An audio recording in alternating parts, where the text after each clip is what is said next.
And there was always that great interplay with your vocals, yours and Layne's. I mean, Yeah. your vocals laid over each other's, and really historically is one of the greatest. Kind of like Lennon and McCartney of its time, or you talk about other people whose vocals just had this thing, that. Yeah, I mean, two voices make one. Yeah.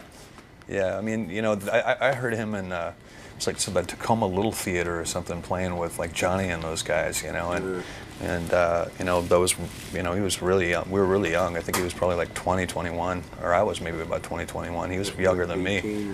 Yeah, but I saw the first time I heard that guy, and I was in a band in Tacoma, and I'd already kind of played that city. I'd kind of played Tacoma out, and it was time to kind of bump up. And they came. They were a Seattle band and came down and played. And the first time I heard that guy, I was in love with him. It was just amazing. What was the name of Layne's band at that time? It was Alice in Chains at that time, actually. Yeah. So he had another incarnation of the band. Alice Right.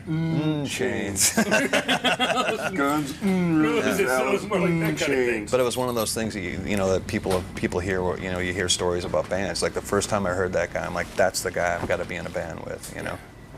He sings. He sang a way that I always wish I could sing. But it was able so well to intertwine with your vocal and interpret your lyrics. Well, it helped.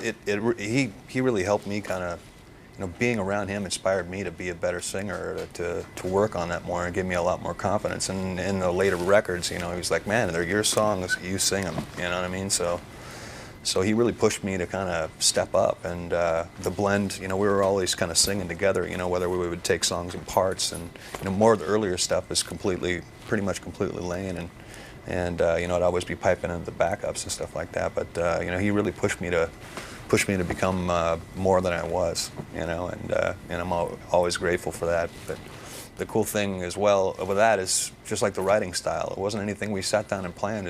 We just did it, and we kind of instinctually kind of had a thing that worked together.